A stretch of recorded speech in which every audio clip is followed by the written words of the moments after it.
Every generation has its icons. The 60s had Elvis, the 80s had Madonna, and today we have Taylor Swift. But the truth is, Taylor is far and away from your average pop star. She's really a cultural phenomenon. And like other celebrities of her caliber, she has a totally normal and completely rational fan base. Sure, there was that one fan who tried selling the contact lenses she wore to the Eras Tour for $10,000. Then there was that one time when some fans waited hours in line to briefly sit on a Centennial Park bench dedicated to the pop icon. And who could forget the time when thousands of her fans threatened to tear Diplo's limbs off and drink his blood for tweeting that someone should make a Kickstarter to get Taylor Swift a booty? Uncalled for? Maybe. Besides, it's not like the exchange left Diplo scared or anything. Okay, alright, so the Swifties get a little bit excited every now and again, but can you really blame them? This really is their Lord and Savior Taylor Swift we're talking about. Earning Time Magazine's Person of the Year is one thing, but the financial success of her Eras Tour is what really highlights just how far her fans are willing to go and spend to catch a mere glimpse of her. To date, the tour has generated over a staggering $1 billion in revenue. During the first 8 months alone, 4.3 million tickets were sold at over 60 shows, breaking countless records at stadiums along the way. As reported by Polestar, a publication specializing in live music, Taylor Swift is the first recording artist in history to earn over $1 billion in gross revenue. Sure, it's easy to write her fans off as a rabid horde of brainwashed, bloodthirsty cultists, but when you look at Taylor's achievements, you can't help but think, maybe, just maybe, her fans have a good reason for being the online terrorists that they often portray themselves as. Maybe Taylor Swift is just really talented. Over 200 million albums sold worldwide, over $1 billion generated in tour revenue, an estimated $150 million held in real estate, record for most one-day streams on Spotify, 12 Grammys, 29 Billboard Music Awards, 118 Guinness World Records registered, including most albums sold by a female artist in the 21st century, most certified albums by a female artist in the USA.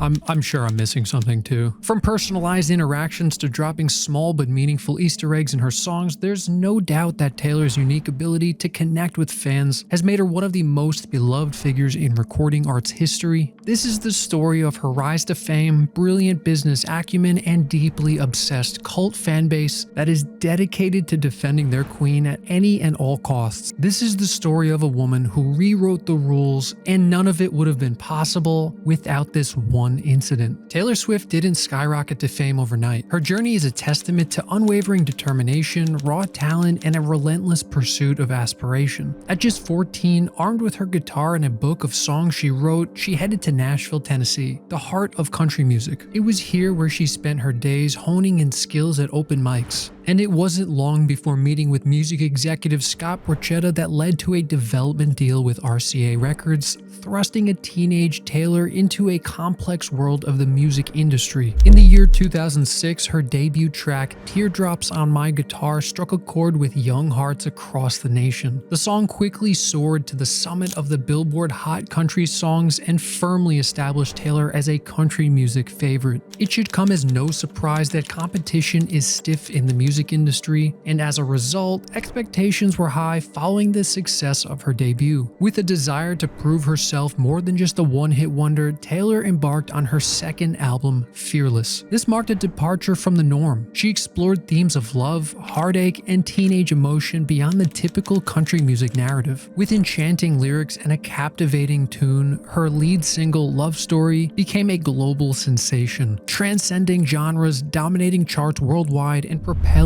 Taylor into the heart of mainstream pop culture. Fearless made history at the 2010 Grammys, with Taylor taking home the Album of the Year award. Eventually, it would go on to become the fastest-selling country album ever. Now, awards are one thing, but it was during the Fearless tour, playing packed-out stadiums on a nightly basis, that Taylor's stage prowess and fan base really began to grow. Her loyalty to her fans set her apart from other artists from the start. She was quick to join platforms like Twitter and MySpace. This is where she created a tight-knit community army of Swifties. Now, it was this, combined with her determination, unique voice, and ability to connect with her audience, is what transformed her from a singer to a beloved country star and beyond. But it's been said before that no journey to superstardom would be complete without a bit of hardship, and Taylor certainly faced her fair share. I swear nothing used to hit like early 2000s award shows, especially the iconic 2009 VMAs. It was this show where a young, talented rapper, notorious line stepper known as Kanye West, interrupted an even younger Taylor Swift, who was just 19 at the time, during her MTV Video Awards speech. Beating out superstars in the categories such as Beyonce and Eminem, 19-year-old Taylor won the award for Best Female Music Video. Now, I want you to picture something for a moment. Close your eyes and imagine you're a 19-year-old on stage, on TV, surrounded by your idols in a sea of influential celebrities. Imagine that guy from Twilight who never wore a shirt announcing that you just won the award for Best Female Video. Overcome with all emotions, you take the stage to accept your award. What would you say? What would you do? What would you even think? Now imagine Kanye West barges in, grabs the mic, and says something about how Beyonce should have won instead of you. Cordial as ever, Taylor didn't fire back. She stayed quiet and played it super classy.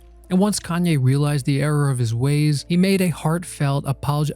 He wrote some lyrics about how he was responsible for her fame and that she should have had sex with him to show her gratitude. As someone who is a fan of Kanye West's music, truthfully, I expect nothing less. From the year 2010 to 2016, Taylor didn't just make hit songs, she became heavily involved in the business side of things. While her fans were busy listening to Fearless and Speak Now on repeat, Taylor was busy forming alliances and taking risks behind the scenes. You have to understand something. Songs like Everything Has Changed with Ed Sheeran and Bad Blood with Kendrick Lamar aren't just songs. These are strategic moves designed to merge and expand audiences, and judging by her 94 million followers on X, it worked like a charm. And although she was responsible for pumping out hit after hit, in reality, she didn't own her own music. But in a strange twist of events, Taylor fought back, setting an example for other artists to follow along the way. But before we delve deep into that, we have to take a closer look at the 1989 World Tour from 2015 to 2016. The 1989 World Tour wasn't just a concert, it changed how concerts work and made Taylor Swift a household name around the world. Before the tour even started, Taylor and famous designer S. Delvin were busy planning. They designed walkways and clothes with Dolce & Gabbana all matching her music perfectly. Mega corporations like Diet Coke and Target saw the potential and literally bent over backwards to team up with Taylor, and it was highly worth it. In the end, the tour raked in a staggering $250 million in just ticket sales alone, and the growth of Taylor's empire didn't exactly end there. Following the bright and illustrious 1989 time, she moved to Reputation, a darker album about the downsides of fame. The song Look What You Made Me Do broke the charts with its music video receiving over 800 million views on YouTube. Then came Lover, a happier album about,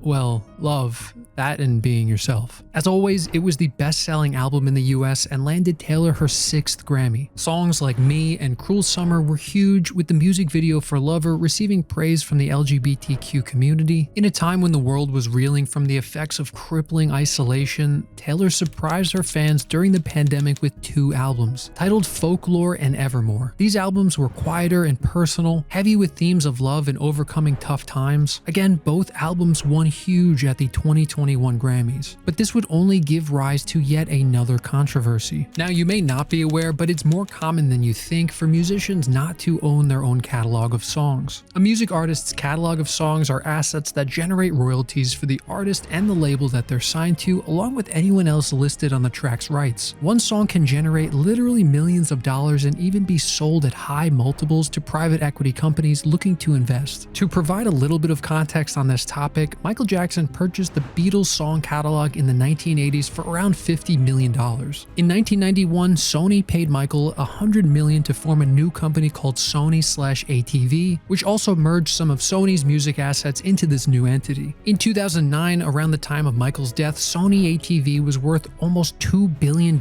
roughly 20 times Michael's initial investment in the catalog. If you're interested in this topic, I recommend checking out my video on Mariah Carey to see how much one song can generate every single year for an artist. When Taylor Swift was 13 years old, she signed with a company named Big Machine Label Group for 13 years. And everything was really fine and dandy. That's until founder and CEO Scott Borchetta sold the company to Scooter Braun. This along with all of Taylor's albums, including Reputation. Now, typically when singers sign with a label, the label pays for everything. Studio time, travel expenses, venue fees, you name it. But in reality, this comes with a price. In return, the label owns the songs, not the singer. They make money from selling songs, albums, streaming, and licensing, when the artist's receiving a percentage. Sounds pretty sweet, right? Yeah, well, not in this case. Taylor's albums were sold along with the label she originally signed with, and she couldn't do anything about it. Did she cry about it? Curse Big Machine Label Group?